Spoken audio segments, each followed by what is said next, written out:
Okay, it says I'm live now, and apparently my mic is working. I just went live like 2 minutes ago, and the mic wasn't working. I was in complete silence and spoke for 5 minutes. um, it is Friday night, 9:08 Central Time, my time, January 26th. Uh, few things that I want to hit on now. Whenever you have a small show, I've got 388 subs. My goal is to hit 500 by at least Super Bowl. You know, when the clock hits triple zeros on in the Super Bowl, I hope to be at 500, and then I will hit 1,000 during the all season. I'll be able to start putting back into this show with a desktop to join with this laptop to show you film and graphics, studio equipment, sound bites, a shotgun mic, which people say I need to get, and a calling line. So, just like Law Nation has, Law's like the only one that has a calling line on his live shows, which that seems to be like the biggest thing that people should have on their live shows is a calling line. So when my live shows have big crowds, the calling line will be in effect. People want to be heard. They want to vent. They want to, put their opinion out there. All sorts of things. This show will become a diamond in the rough. I'm telling y'all. My first game was Super Bowl 28 against Buffalo at the Georgia Dome. I was around 5 or 6. For no rhyme or no reason, that night was the first time I ever saw the Cowboys, saw the star, fell in love. Ever since then, I became a diehard fan. From 94 on, been watching this team from the 1998 season on is when I really started to soak up the information and really, really understand everything. From the 98 season to now, I remember the record of every season. I remember intricate details of every season from the 98 season on. Now, I remember the 94, 95 season, of course, our last Super Bowl season. I remember that very, very, well. The 97 season where we went 6-10, the triplets finally had a losing season. But yeah, around 10, 15-minute mark is when people start to jump in. And then the live show can be a success. So if you're watching this, that means it's uploaded. Um, you might want to, go to that part. We already got Chris Gons in here. Hey, Chris, man, appreciate you jumping in. Go Cowboys, Charles. I took a break too, man, from YouTube. I still can't believe we lost to Green Bay. Very disappointed in our team. Yeah, it's not just that we lost; it's the way we lost. But I was just telling the public just now. If you're watching this episode and you have not subscribed, guys, hit that red subscribe button. I implore you. It is free. It costs you nothing. Think of it this way: it's a free investment. Because if you help me get to where I need to get, this show will become one of the shows that you look forward to watching, like Law Nation, like Mark Holmes, like Tom Downey, like Mike Fisher. Every show's different, like Rome, Cowboys fan, sports talk, whatever. Every show brings a different dynamic. Mike Fisher, if you want facts and this and that, been covering the Cowboys 34 years, works for SI now. He's at the store every day. So if you want actual factual, stories about free agents or injuries or this and that, you'll get that from Mike. Here, we talk Cowboys and we talk football in general, uh, NFL mostly. I don't know much about college. Only time I ever watch college is if I'm betting on it. Um, but the title of this show is "What is the missing link?" I mean, this roster is loaded from top to bottom. We were relatively healthy all season. The only guy that we lost that was proven for the season was Trayvon Diggs. I know Overshawn never got a chance to see the field. He could have been a big difference maker. We don't know. Maybe Trayvon Diggs was that big of a difference maker.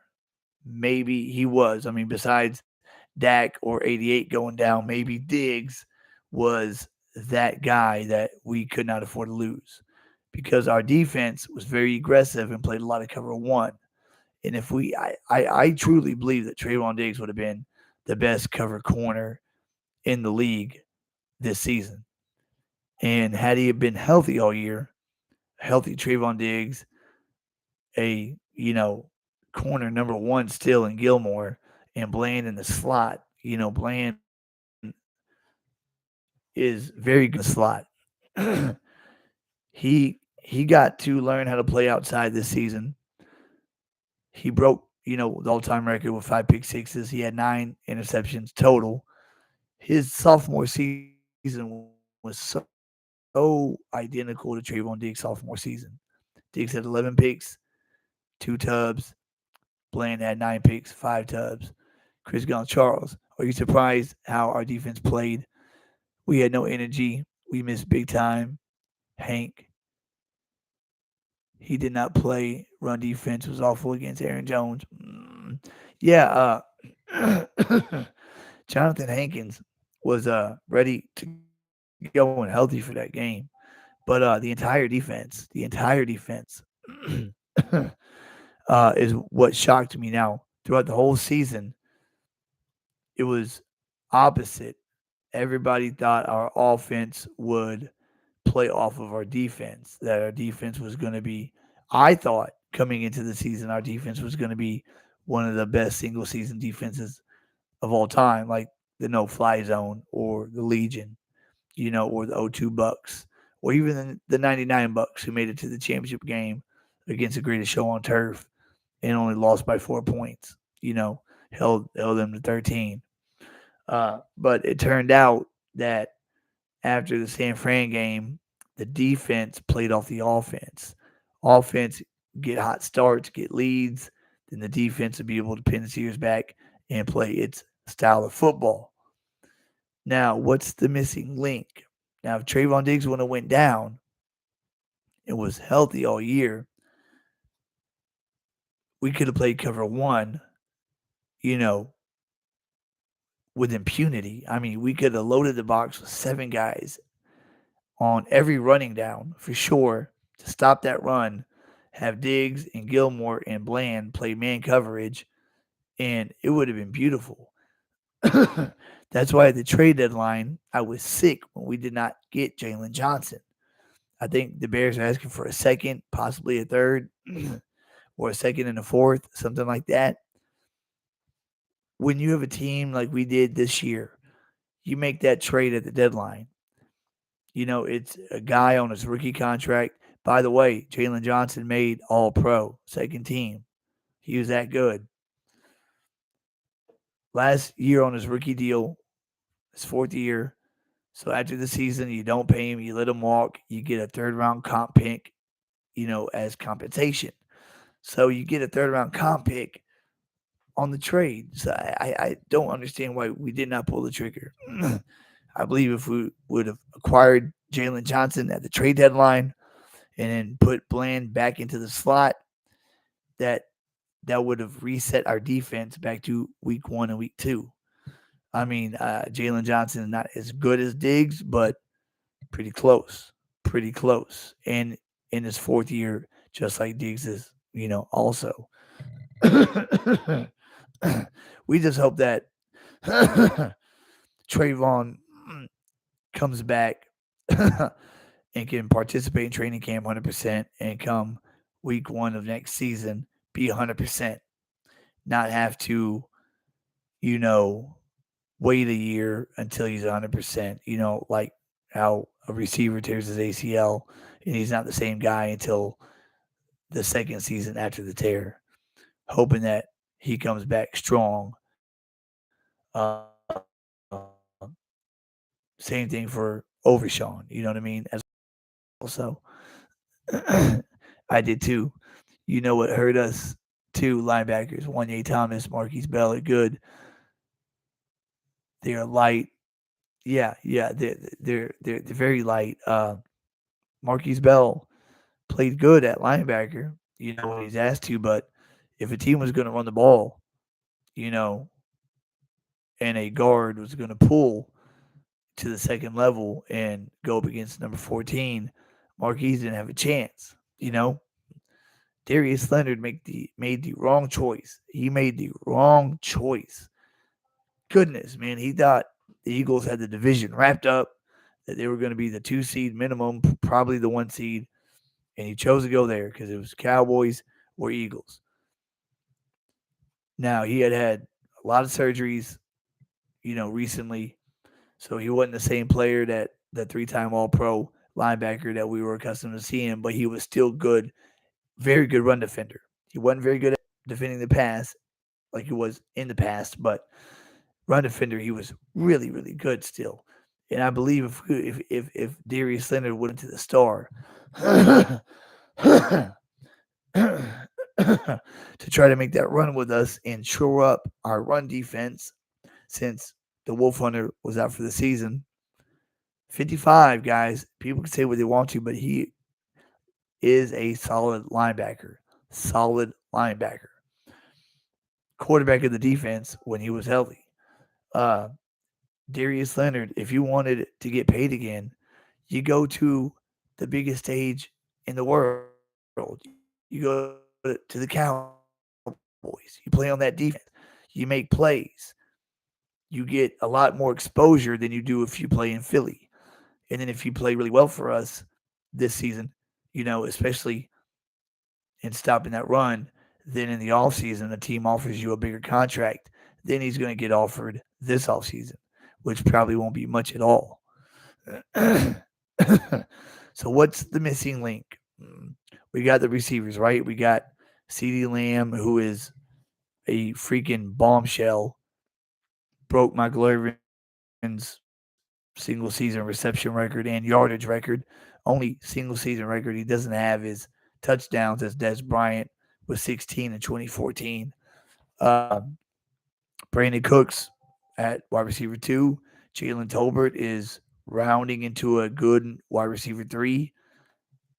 Um, Michael Gallup showed flashes this season of the old MG13. After he dropped that easy third down pass at Philly in November, it's like after that drop pass, he started playing better, started showing, what he could do. And he was really good at drawing at least one PI penalty per game on the defense. But I 13 million him, Tolbert, Cooks, Lamb, that's a very solid 4. And Turpin as your X factor. You know, that's a solid 5 right there. So you got your receivers.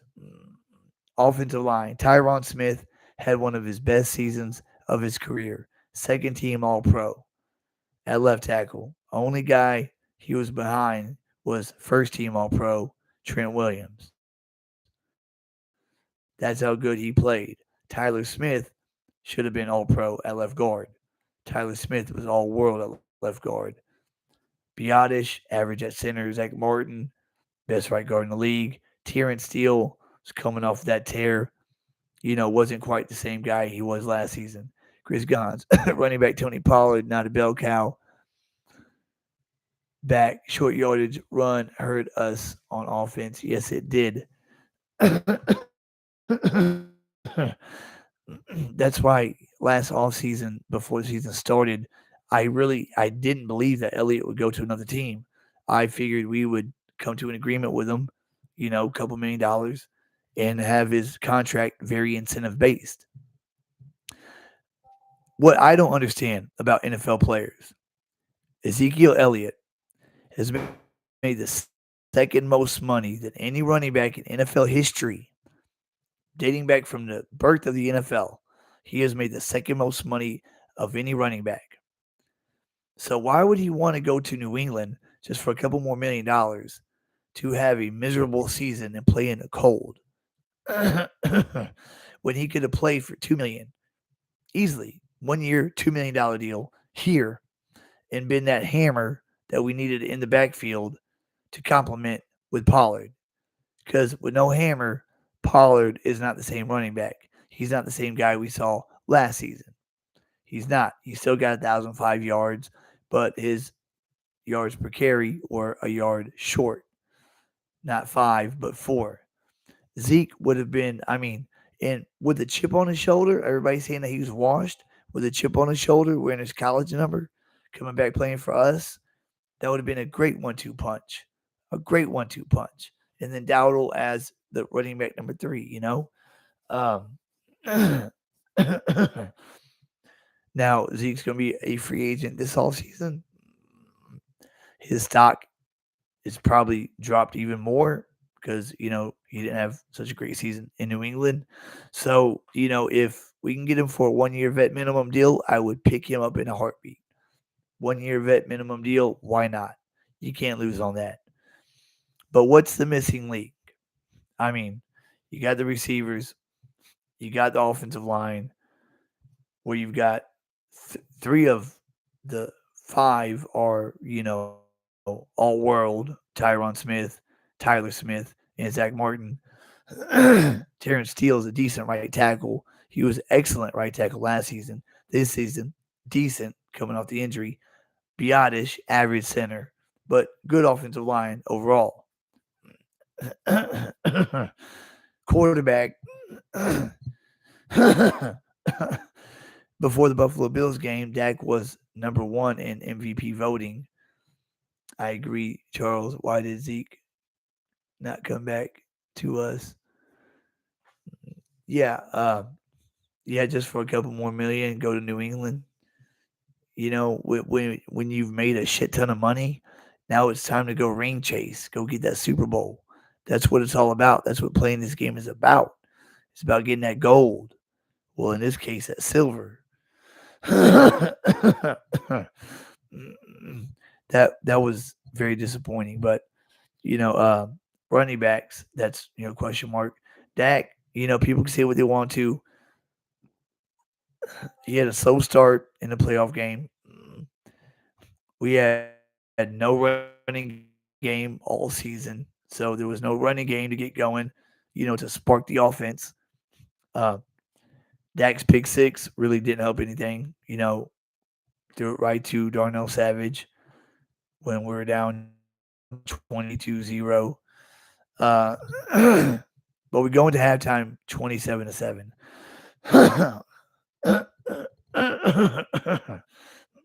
And this is just, I believe Dak could have made a comeback.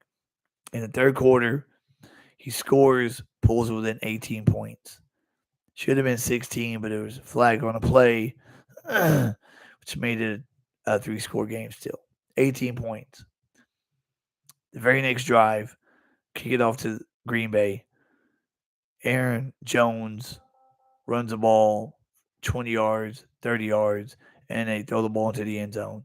3 plays, 75-yard drive, touchdown, 2 answer, Dak Prescott's touchdown. So even if Dak would have came out in the second half and scored on every drive, it wouldn't have mattered because Green Bay would have scored on every drive.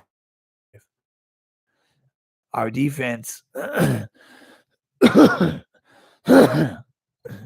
was the worst defensive performance that we've seen since we played Denver in 2013. Basically, I mean, I don't know if Dan Quinn's head was in the clouds, if he was really excited about possibly being head coach in Seattle. There was I agree with what Law said. There was no way you could tell me that Dan Quinn's head was 100% in that game. As good as a defensive coordinator as he is, there is no way that his head was 100% in that game. As wide open as those tight ends and receivers got, you had to zoom out to see the nearest Cowboy defender. I mean, I was watching, waiting for something to break, and I was just in disbelief. Seeing Romeo Dobbs, wide open, nobody within 15 yards of him. Tight end I ain't never heard of, wide open, nobody within 15 yards of him. Aaron Jones running the ball at will, or any running back that they wanted to hand it off to at that. In the fourth quarter, at one point, we were trailing by 32 points. That was the worst playoff defeat I've seen since the 98 season, I guess you could say, as far as expectations. Uh, The missing link. What's the missing link, guys? Defense. We got the best run stopping defensive end in the NFL. We have a hell of a pass rusher and Micah Parsons. I think if hopefully Dante Fowler will sign another 1 year deal cheap, as he's done the last 2 years. He's signed for like 1 year, $2 million. Totally worth it because he makes like two big plays a game. We couldn't get any pressure on Jordan Love. He stood in the pocket all day, and our secondary sucked. Green Bay's tight ends were wide open. Yeah, they were. Green Bay has a top three offensive line. They don't have any big names on that offensive line, but Green Bay, Detroit, and Philadelphia were the top three offensive lines this season. So Green Bay's offensive line did a good job run blocking, first of all, and then pass blocking, also because they had our defense on their heels. They didn't know if it's going to be run or going to be pass.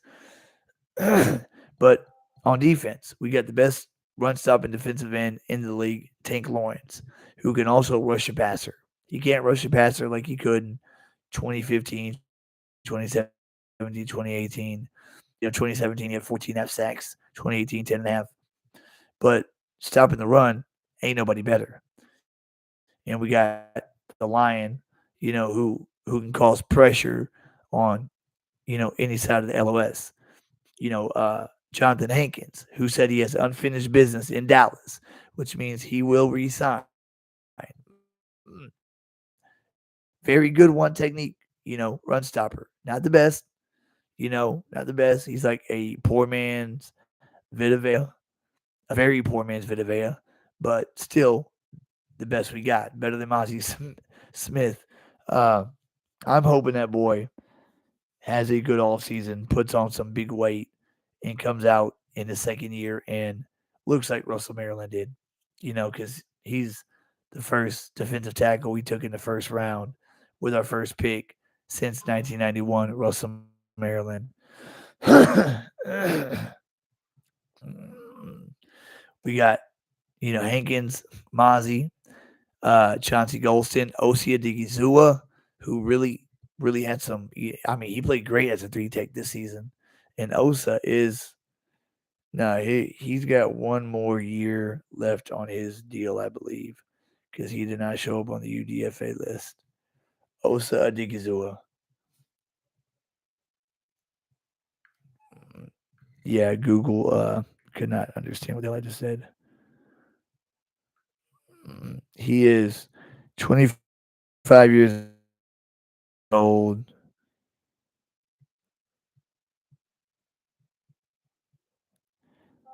Yeah, so Osa has one more year left on his deal, so we ain't got to pay him yet. I think year four, Osa's really going to break out and be that three tech that we've been looking for a long time. So we got the defensive line, and Sam Williams, we've uh, we've got players at the wazoo on the defensive line. Secondary, Diggs was out, but you got Trayvon Diggs, you got Deron Bland, free agents, Gilmore, Jordan Lewis. I would sign Stephon Gilmore to a 1 year deal for sure, 100%, no questions asked. At 33 years old, Stephon Gilmore was still playing at an elite level last year or this year. I mean, Deron Bland did make history, 5 pick sixes, yes, but and he's first team All Pro, yes, but because he had 9 interceptions and 5 touchdowns, that's why. But if it came down to, who is, a really good cover corner, Charles, do you think we're going to have to revamp our defense a little, get younger? D Laws 32 in April, big time Hank 32, Fowler 30 in August. Well, I think Tank can play at a high level, till he's like 36. Like you see Fletcher Cox, you know, uh, Brandon Graham, for Philly. You know what I mean? I think Tank can play at a high level till 36. no problem. Hankins, he wasn't, drafted by us.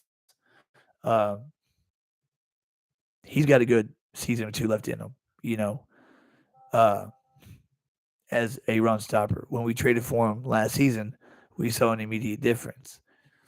Now, that should get us on to something.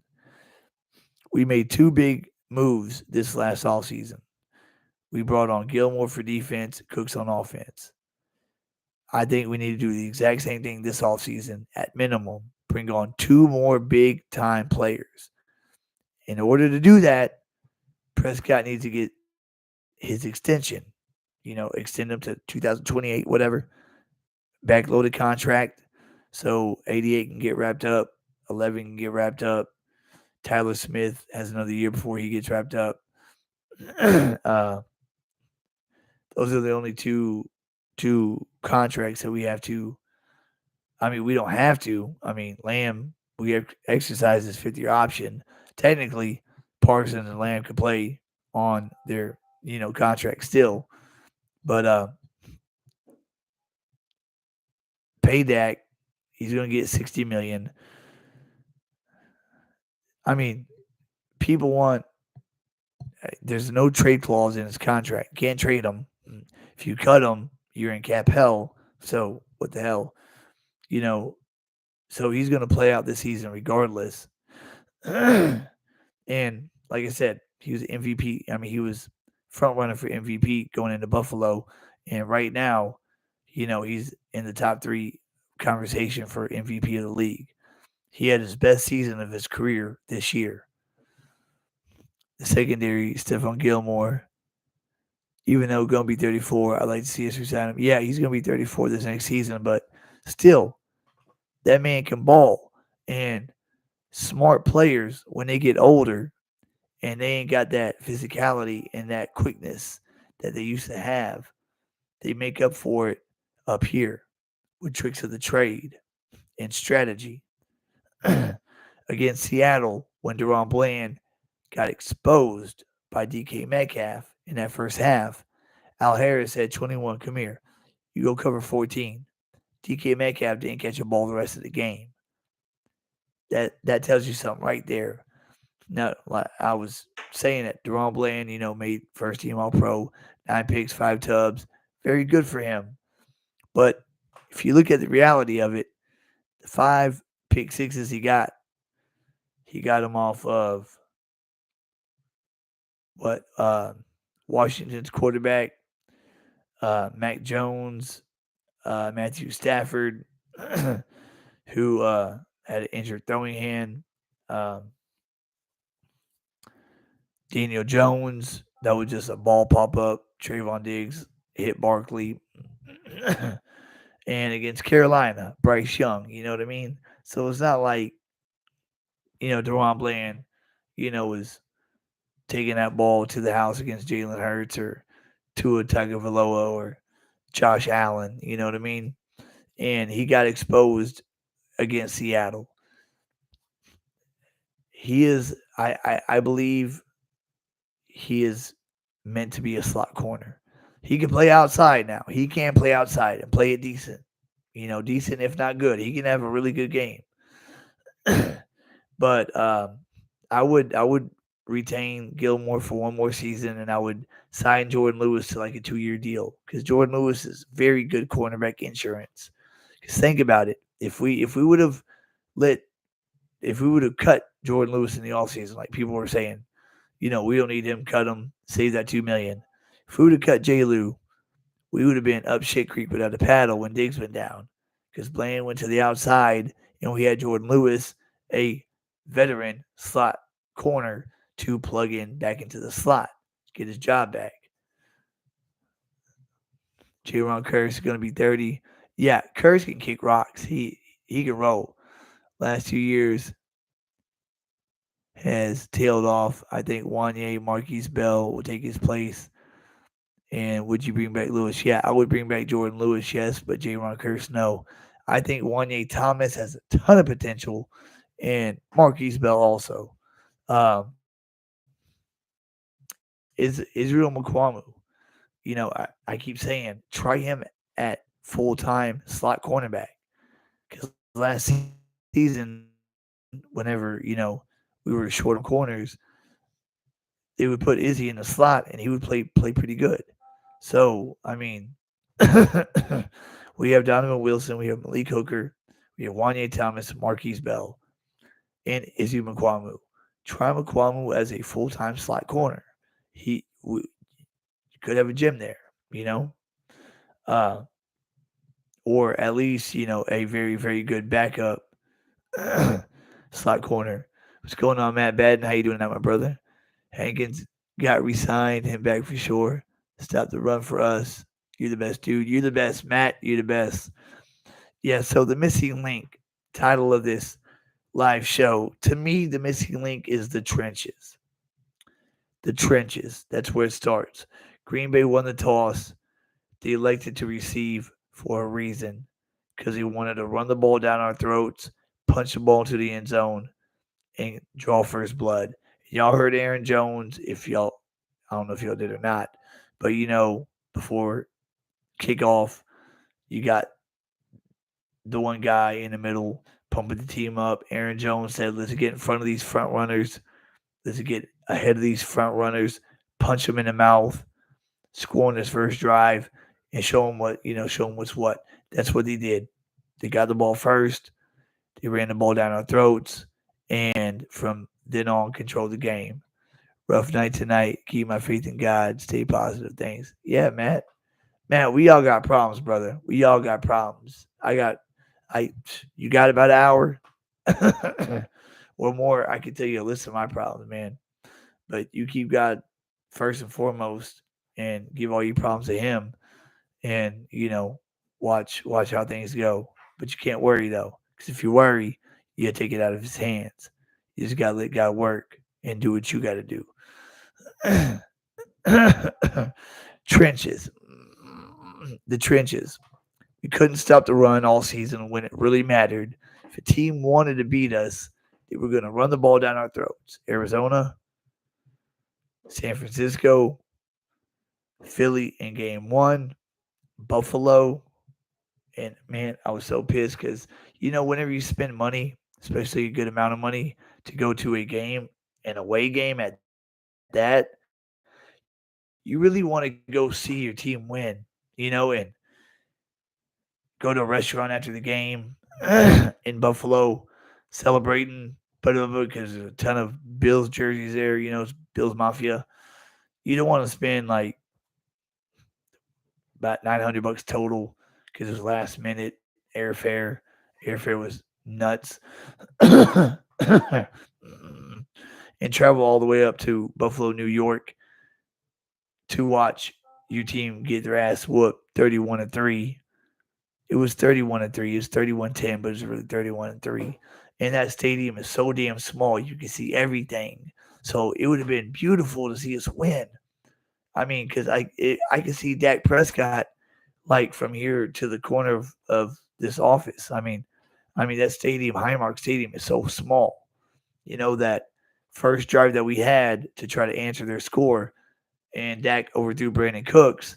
I saw everything. The ball, I saw Cooks get by the defense, saw the ball in the air, and I was like, man, I'm about to witness something awesome.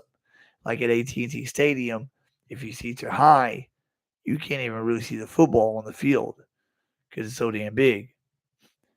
Our seats were pretty high, but you can still see everything. The trenches. I would sign Tyron Smith for 1 or 2 more seasons for sure. Incentive based, just like this year. Incentive based. Um, Thank you for the coverage on the Buffalo game. Sorry that our team lost that day. Yeah, man, so am I. Man, that Bills Mafia would not shut up. All we kept hearing, after it was like 17 nothing, 21 nothing, all we kept hearing was, here we go. Oh, no, they kept pestering us. Um, I would retain 77 for at least another year or two with the same exact contract he had this year, incentive base, $3 million base salary, and the rest you got to play to get. Because, like I said, he had one of his best seasons of his career this year. And Akeem Richards, maybe he could be, the next big left tackle for us, especially under the tutelage of a first ballot Hall of Famer. A lot of mock drafts have us taking that left tackle out of Arizona. That's good and all, but maybe re-sign Tyron Smith because those Tyron Wednesdays seemed to work. When we started doing that, he stopped dropping and he started playing every game. Maybe instead of getting a left tackle, maybe we draft a center in the first round, and then maybe trade back up into the first round and get a beefy defensive tackle to join Mozzie, or sign a badass defensive free agent defensive tackle, or make a trade for one of the two.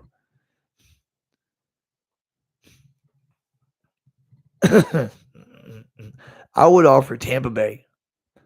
I'd offer Tampa Bay our second round pick, our third round pick, and who else?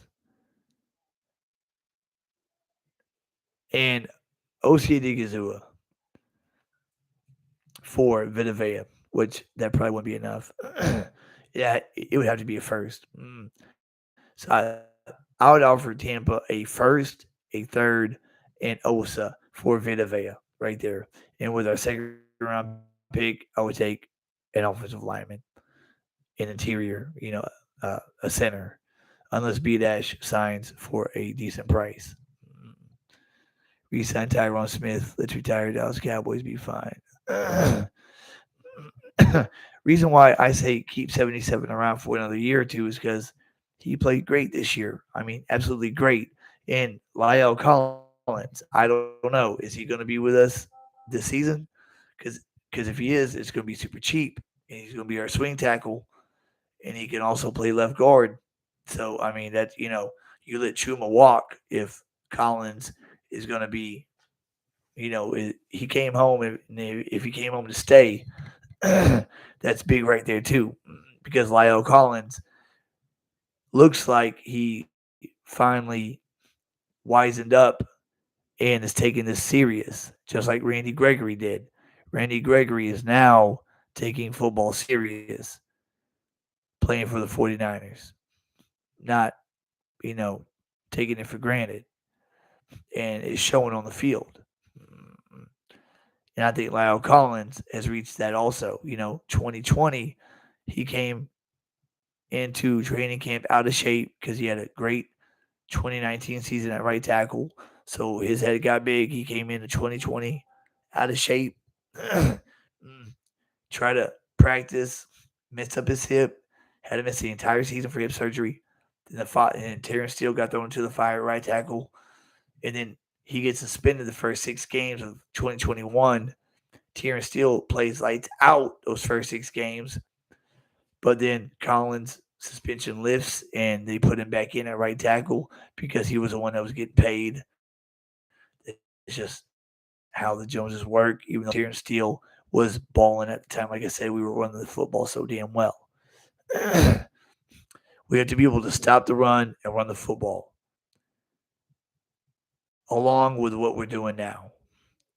We do that and we get the proper guys to make that happen, then we are on a good road. And I mean, I would make a big trade for a if not a Vita Vea, DeForest Buckner, Derek Brown, for Carolina. Rebuilding team. Derek Brown, defensive tackle. That boy can clog up a middle of, you know, a line. He could take on the center and the guard. Somebody like that, Or if there's somebody in the draft like that, trade up and get him. We're at pick 24. If you think that he's going to be available at pick 15, whoever I'm talking about, I'm just making somebody up, the best defensive tackle in the draft. Some nose tackle that can really clog things up. Team up with Mozzie and Hankins. Then trade up in the first round and go after that. You know, shore up that run defense because our pass defense is good. We got a good secondary. Shore up that run defense, and if Biotish will resign for a decent price, great. Then resign Tyron Smith also, and let Akeem Richards, start, getting a feel for things. Lyle Collins, maybe there's a spot for him to start somewhere. If Terrence Steele's struggling, put Lyle back in. If that injury really derailed Terrence Steele's career and we got Lyle for peanuts, put him back in at right tackle. Maybe that, makes our front five better, makes our run game better. In the draft, get a hammer. Tom Downey, his first mock draft that he put out, 7th round, was pretty good. I liked it. And it was a running back in the 6th round that he had pointed out that was pretty much a hammer. Kind of old for a rookie. He would be a guy that would only have like probably one contract career, like a 4 or 5 year career. But heavy set running back, average 5.7 yards a carry. Somebody like that to offset a Tony Pollard. But I think it lies in the trenches and, of course, with coaching.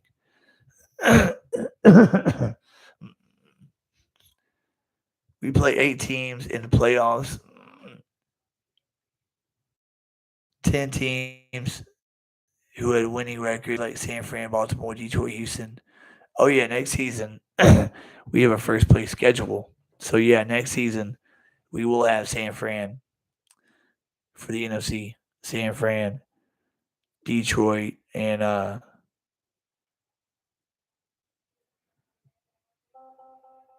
Tampa Bay. That's for sure. One of the divisions we play anyway. And then AFC, we play Houston. That's our 17th game. We get the Texans, which is I-45 rivalry right there. And I believe we have the AFC North next season. So that's Baltimore, Cleveland, Cincinnati, and Pittsburgh. So next season's schedule is going to be for real. That's for real. So we know who we got next season: Baltimore, Cleveland, Cincy, Pittsburgh, and the Texans. That's for the AFC. NFC, we got the Niners, we got Green Bay. I mean,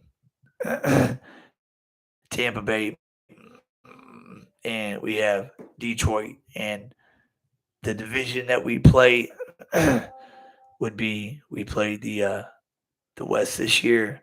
Last year we played the South, so it'd be the North. So yeah, we'll be playing Minnesota, Green Bay, and Chicago, and then our division, of course. Sounds rough, but great teams find a way to win. Yeah, I think a tougher schedule for us next season will bode better than having a cakewalk schedule. We had like 7 blowouts this season, some I've never seen before. You know, uh, the Giants. In the 2 games we played against the Giants, we outscored them, what was it, 85-17, something like that.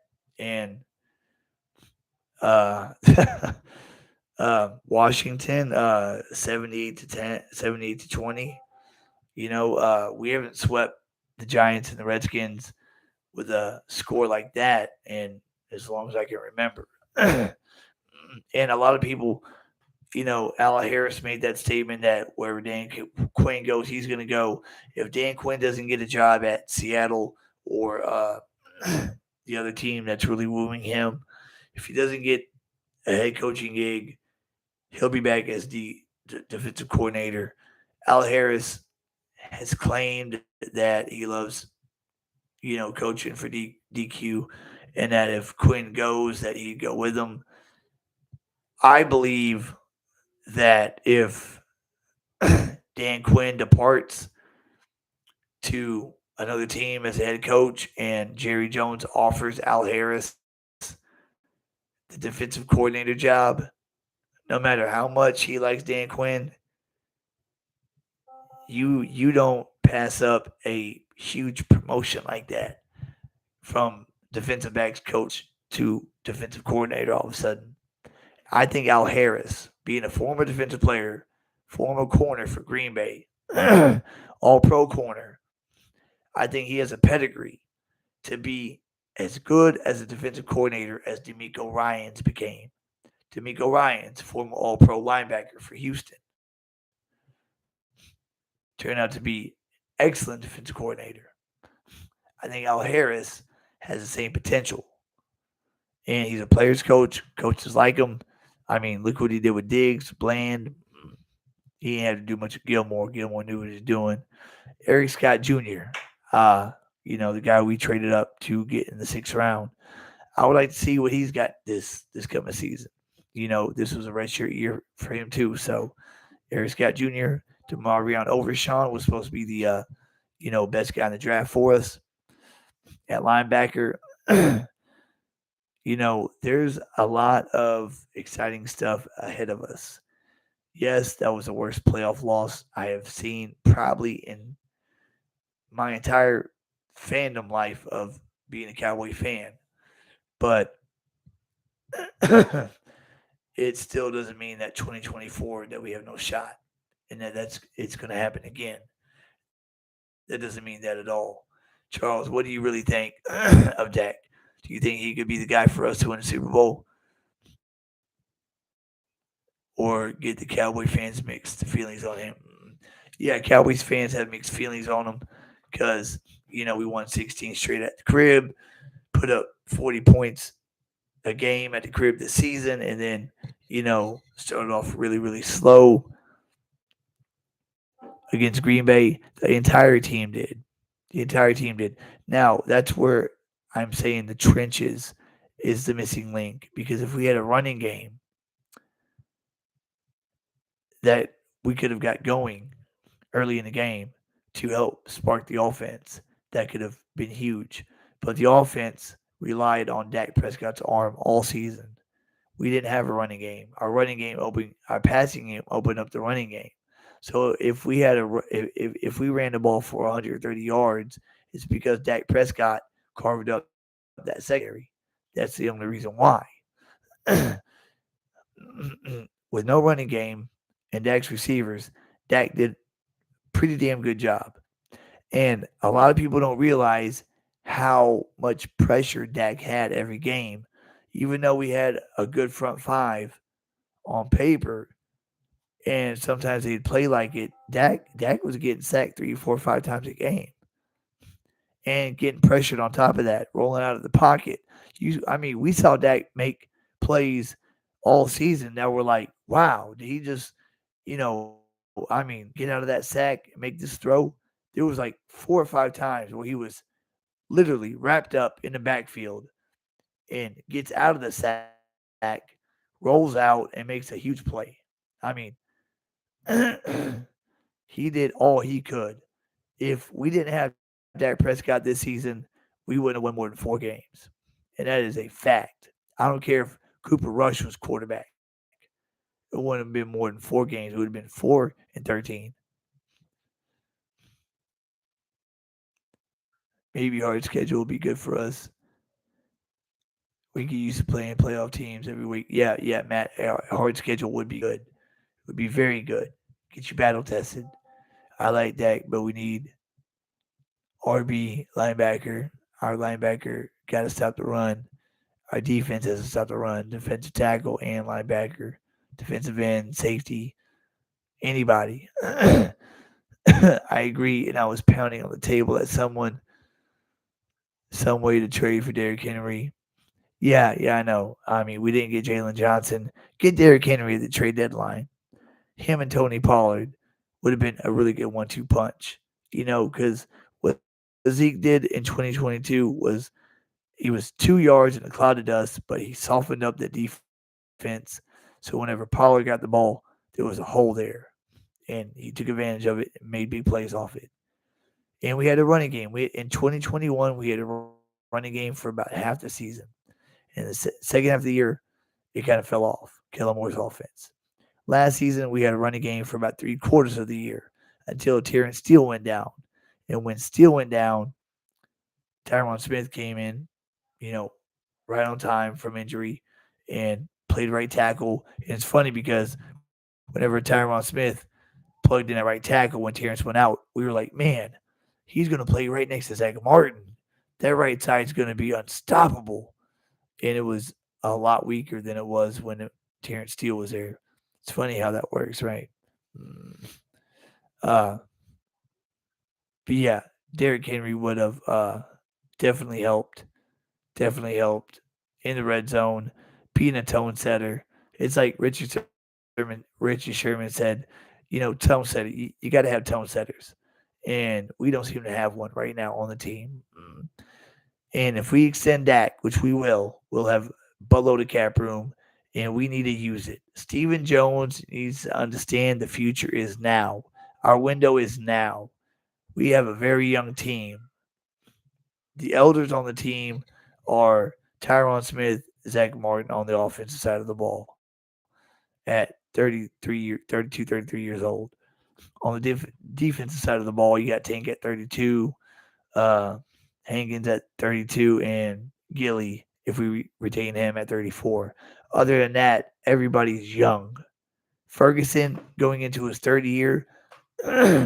Jake Ferguson's going to be 1,000-yard tight end in his third year. He's going to be a freaking monster. CeeDee Lamb has already demonstrated his, what he's going to be. And he has not even hit his ceiling yet. All we got to do is get Brandon Cooks really involved as the number 2, like he's supposed to be, and get the trenches sewed up. Sew up the trenches. And Mike McCarthy, I would rather have Jim Harbaugh or Bill Belichick. Or, dream scenario, this would never happen, is if Mike McCarthy would take a demotion and just be offensive coordinator and Belichick come in as head coach / defensive coordinator. And of course, you keep Bones Fossil when he's the best special teams coach in the NFL. That would be picture perfect scenario. But Jerry Jones, 81, doesn't want to go through a whole nother coaching, change. And I thought Mike McCarthy's contract was 4 years, not 5. So I thought this is a contract year for him, but he's got one more in his deal, and they're gonna let him coach it out. We'll see. We'll see what Philly looks like this next season. I know how bad we lost to Green Bay, but I think the Eagles had a worse end of the season than we did, and they also got beat down by Tampa Bay. Not as bad as we did, but they still got beat down by Tampa. I don't know if Philly's going to come back strong next year, or if they're going to continue to look like what they looked like the last 7 games. Because at 10-1, 8 of those wins were by 1 score. Uh, Washington, the Giants, they got a ways to go before they even begin to give us competition.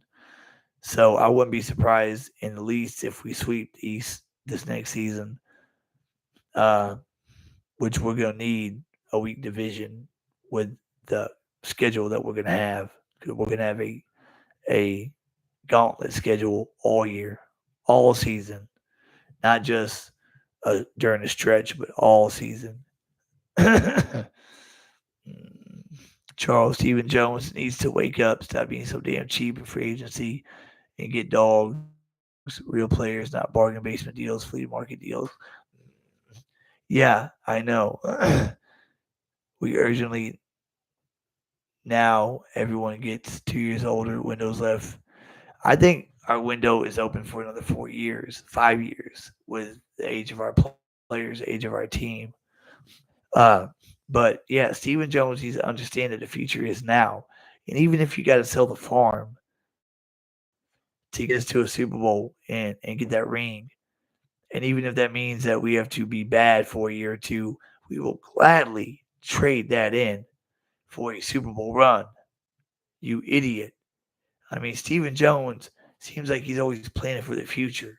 He just wants to be relevant every season. He wants to be able to contend every season. Whenever you're at the point that we're at, you got so much talent on the roster. You go all out like Philly did, or like the Rams did. Especially if you got the money to do it, and you extend Dak Prescott, you got the money to do it.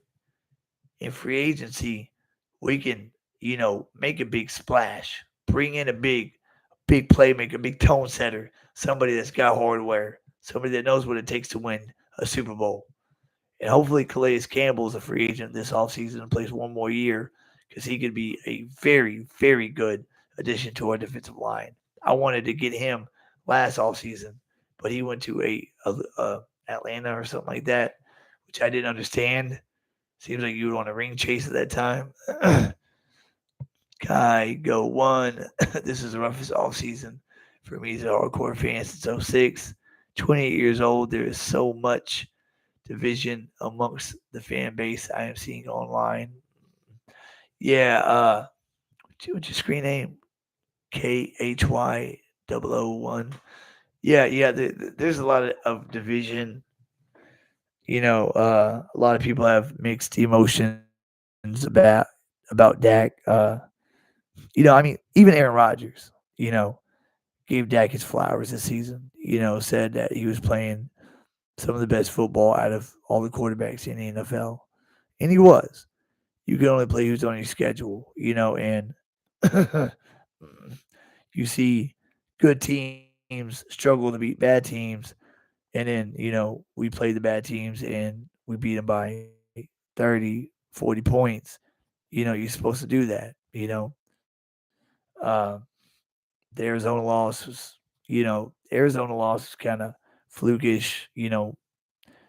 Our entire offensive line was out basically. Tyler Smith was, playing his first game ever at left guard. He was out for the first 2 weeks. Trayvon went down. That was a real damper, to the morale of the team. Rams only 2 years be back in the playoffs. Stop. Yeah. The Rams win the Super Bowl in 21, missed the playoffs in 22, made the playoffs this season. Have a very young team. And as well as we draft, why not go out sell the farm? What we need is we need the 1995 Jerry Jones. We need the Jerry Jones that go out and sign prime time, and go out and get whoever he needs to get that Super Bowl. You know, we need the old Jerry. I don't know if he's getting senile or what the deal is, but Steven has too much control, and he is trying to save to a Super Bowl, which you cannot do. Not in today's league. Definitely need to go after Patrick Queen. If Patrick Queen is going to be a free agent, hell yeah. But the only pushback I have on that is DeMarvion Overshawn that superstar that we think he is. Now he's coming off torn ACL, but he'll have a full year of rehabilitation when training camp comes around. Now, Patrick Queen is a very, very good linebacker. Do we need Patrick Queen more, or do we need a balls defensive tackle more? DeForest Buckner type guy, Chris Jones type guy at DT. What do you, KHY001? What do you think we need more? A top linebacker or a top defensive tackle? Because Overshawn might be able to take Clark off the field. Yeah, I think so too. Damone Clark was very disappointing this season. Regressed, basically. So you think a top linebacker over a top defensive tackle? Because a top-notch defensive tackle, you know, clogs up the line, takes on a guard in the center, and leaves the linebacker open to roam the field untouched and meet the running back in the hole.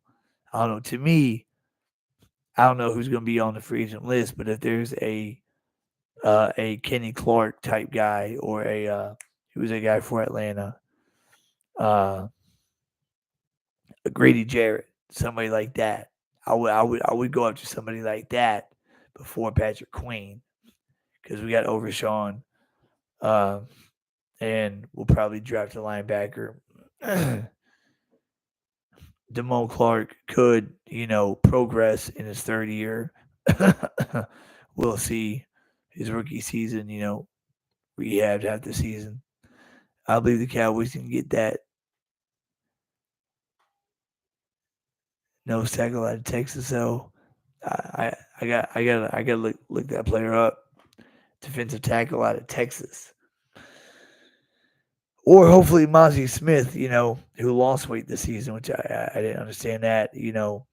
Comes into training camp at 3:30 and with a year under his belt and a off season of bulking up in training with, you know, Brett Brown and them guys. Hopefully, he comes out looking like he's supposed to. Devondre Sweat, look him up. Okay, I sure will. I sure will. Also, there was a running back out of Texas that coming off injury, I believe, that I've been hearing about that the Cowboys might have interest in. Let Mozzie put on weight. Losing weight makes no sense. Yeah, it's like they were trying to make Mozzie into a three tech this season. What I didn't get, I'm about to close out here. What I didn't get is Mozzie Smith was our first round pick this year, right? Usually our first round picks ball out their rookie seasons. You got Tyler Smith, who should have been rookie of the year. Micah Parsons. uh, 2019, we didn't have one. 2018, Leighton Vander Esch, balled out his rookie season. Taco was 2017. 2016, Zeke balled out, as we know. 2015, Byron Jones took him a few years to become a lockdown corner. 2014, Zach Martin. 2013, Travis Frederick.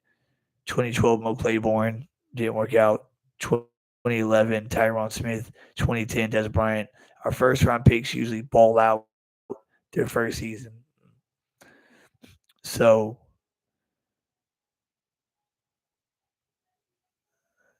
I lost my train of thought. What the hell? I had a good ass point I was going to make too.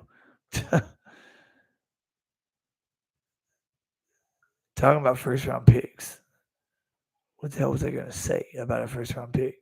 I don't know. I'm getting tired. Charles, you get a Baltimore Justin McQueen DT. Yeah, grab him. Great show. First time tuning in. Definitely be back. Hey, I do appreciate that. Hey, you know what really pissed me off was late in the season. You have a defensive tackle, one technique that can stop the run pretty good. One Super Bowl with the Rams by the name of Sebastian Joseph Day, and we did not even bring him in for a cup of coffee, and he winds up signing with San Francisco. When we know that run defense is the weak link on our D, why would we not bring in Sebastian Joseph Day last quarter of the season for a cup of coffee? And he wouldn't be expensive because he's a rental for the end of the season. Him and Hankins would have been a great 1-2 punch to help stop the run. I mean, I was talking about Mozzie. I think you were going the route he may just need time. Yeah, well, people said he was going to be a project, but I I hope he makes a difference next season. But whoever we take in the first round this year, I hope balls out their rookie year like Most of our first round picks do. I appreciate that, Chris. Appreciate that a lot, guys. Um, yeah, that running back out of Texas though supposed to be something. Coming off injury, which makes his draft stock drop. And it's one of those Will McClay specials. But I'm sure there's going to be a ton of draft talk. But before the draft, we have free agency. You know, and I want to see who gets retained and who gets let go, who gets to walk.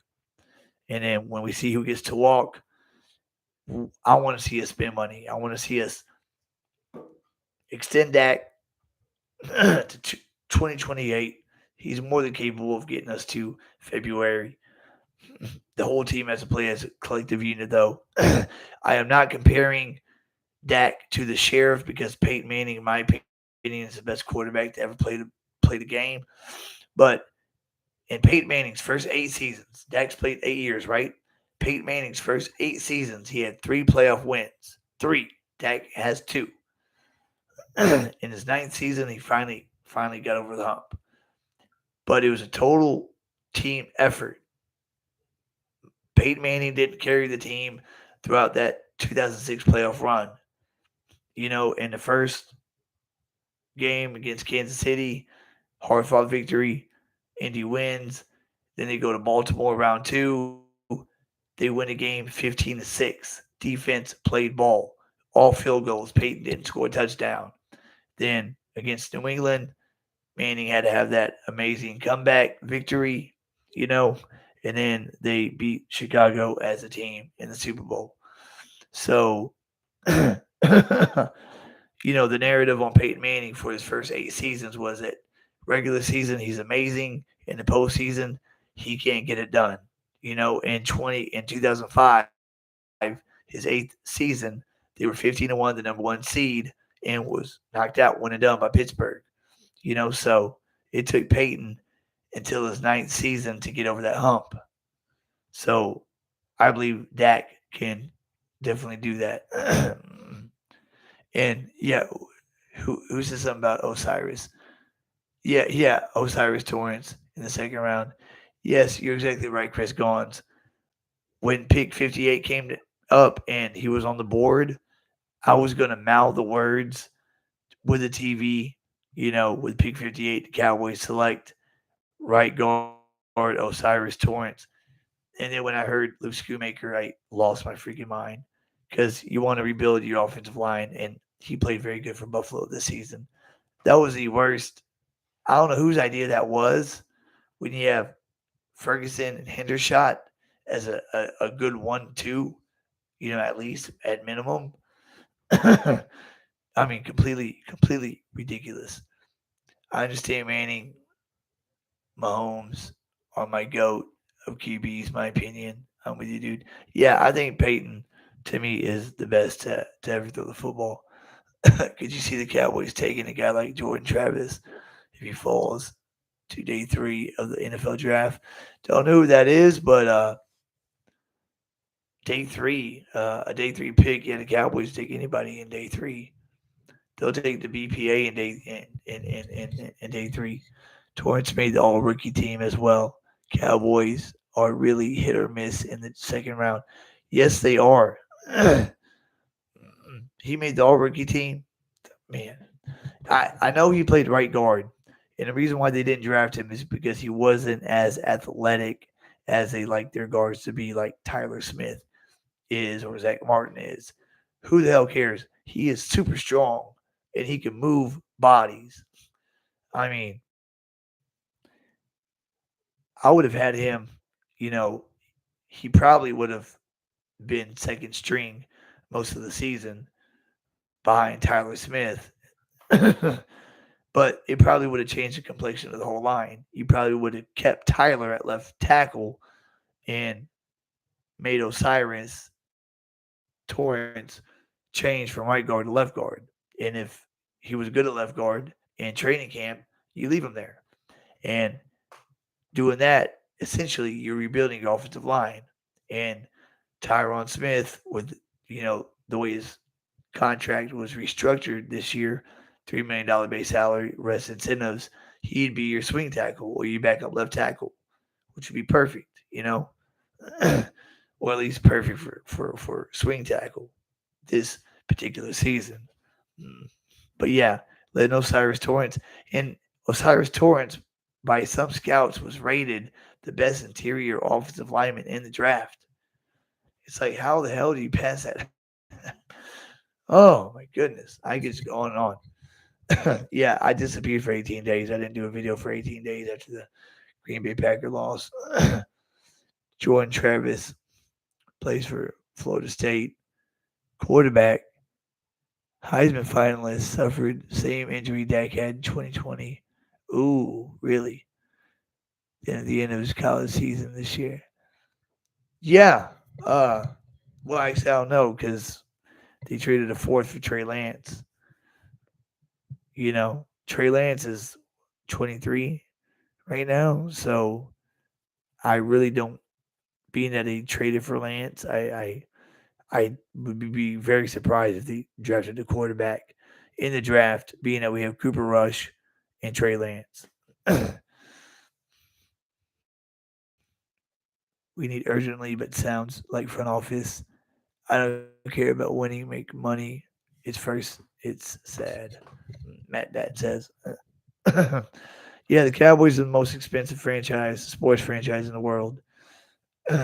More expensive than the Yankees or any of the soccer teams in the world is what it is. We've been very close to getting back to the NFC chip game. I mean, you go back to the desk, caught it, no, didn't catch it. You go back to Aaron Rodgers hitting Jared Cook on a rope with 1 second left to go, a 34-yard rope. I mean, crazy, crazy things to keep us out of the chip game. But next season will be another season.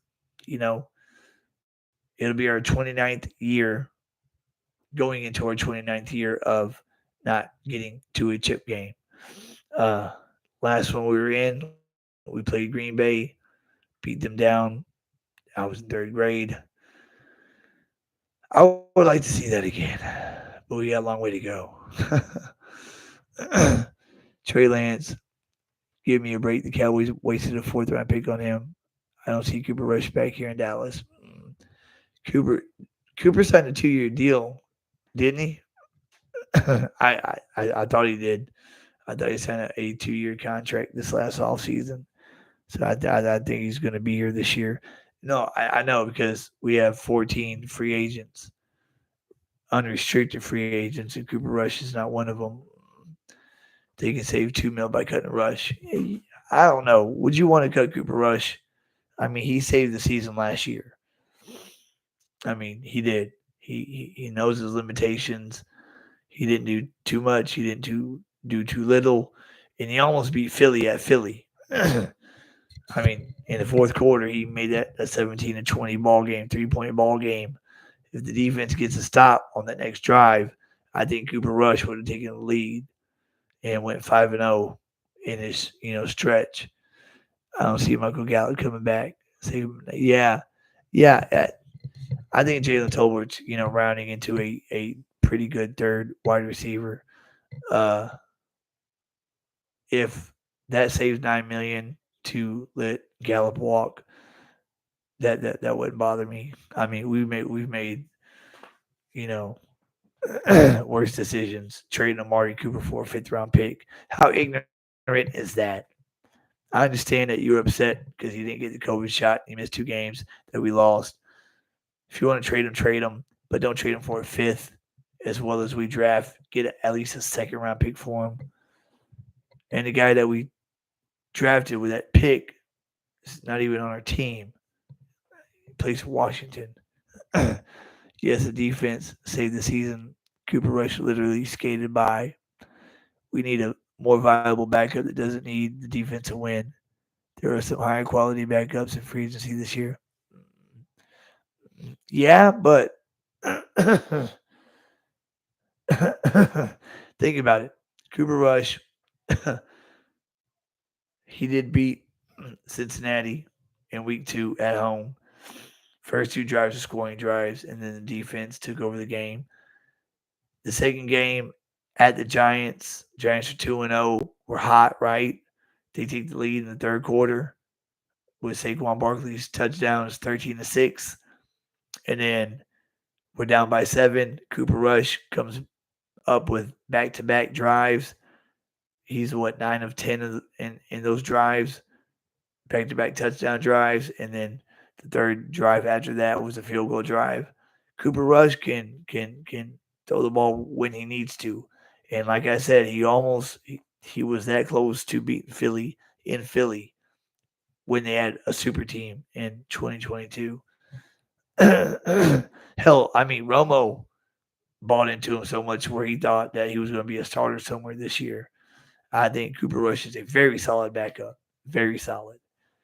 And Trey Lance, San Fran traded Trey Lance because they found Brock Purdy, and Lance, his first 2 years played well, didn't play well, and then was hurt a lot. Still very young, you know.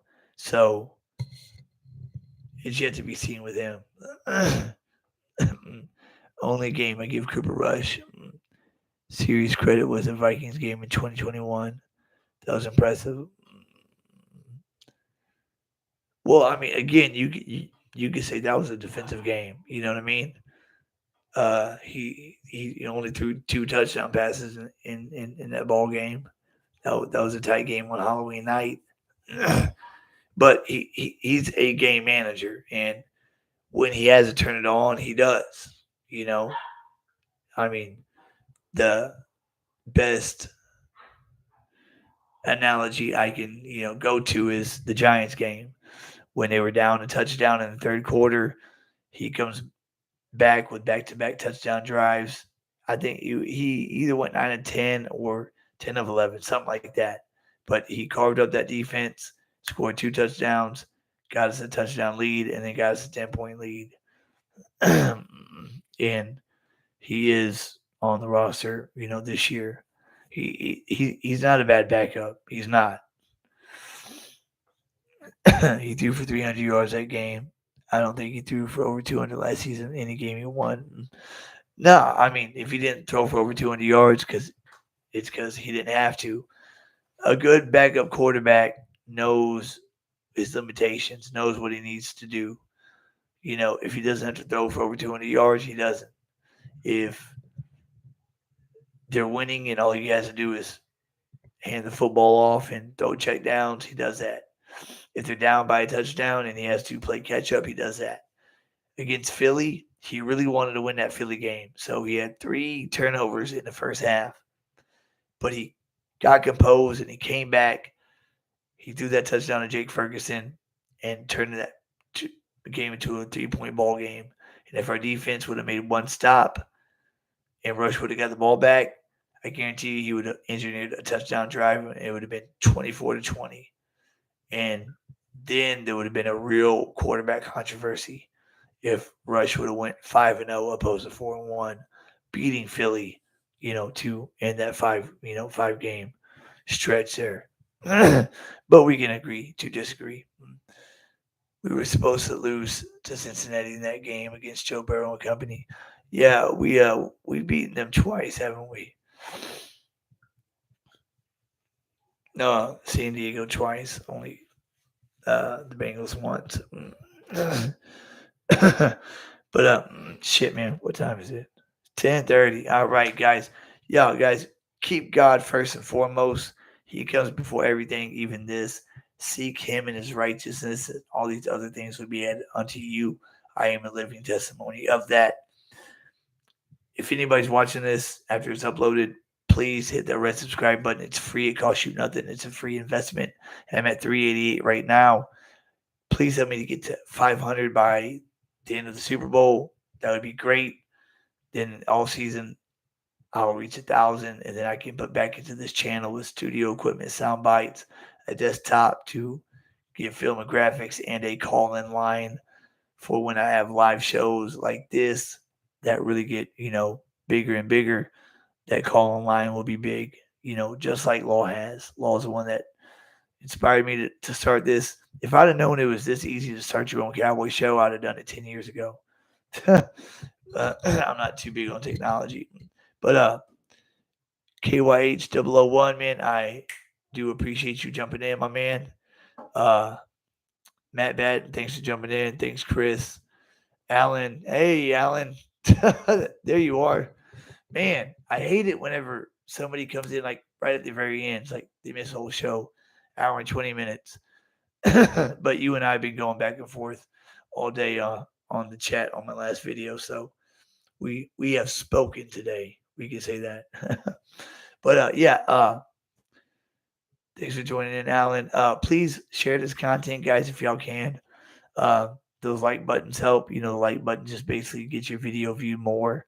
If somebody is on YouTube and they're scrolling, I'll pop up on their, feed for no reason just because the video has more likes than normal. And that sometimes will lead to a new subscriber. Every subscriber counts, and that's for sure. Uh, I bleed silver and blue. I will until I die, even after what I witnessed 18 days ago. Yeah, I'm just done with Dak. Allen says he's a good quarterback. Just don't trust him when the lights are on. Yep. It's been a split crowd with Mr. Prescott. But nobody mentions the 41 points the defense let up. And the last point I'm gonna make is I think, in the second half that Prescott getting that offense back on track could have possibly made a comeback when he scored in the third quarter and made it an 18-point game, almost a 16-point game, but they got a penalty. 18-point game, right? Three-score game, third quarter. You got plenty of time to come back. Green Bay gets the ball back. 3 plays later, they're in the end zone. So it's like, even if Dak would have came out in the second half and scored every drive, it wouldn't have mattered because Green Bay would have scored every drive too. The defense was just that bad. It was a total team losing effort, not just Dak's fault. Yep. And that was Dan Quinn's worst defensive game he called since he lost to us in 2020 in week 2, 40-39. uh, Allen, yeah. When your quarterback plays like that in the first half, it's almost impossible to come back. Not if your defense does their job and maybe gets a takeaway. We're down 18, right? Dak scores, we're down 18. If our defense can make a play, get a takeaway, and give us a short field, and we can cut that deficit down to 11 or 10 possibly with a 2-pointer, then it's really a ball game. But when your defense completely checks out, which that's what it looks like they did, there's no way. It's really not possible if the defense holds. We've seen it 2016, ironically. Yeah, I mean, Dak was down 21-3 against Green Bay. Defense, you know, tightened up, only allowed one more touchdown the rest of the game. It was 21-3 in the first quarter. And then the defense tightened up, only allowed one more touchdown the rest of the game. And, Dak, brought him back, tied it up at 31, 28-31. Oh, man, being a fan is very exhausting. All right, guys, y'all have a good night. Please subscribe. KYH001. I didn't give you a nickname. I'll just call you 001. Yeah, please subscribe, my man. I really appreciate that.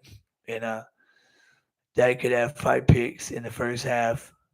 Football is a trust sport, and these players seen this before, not clutch.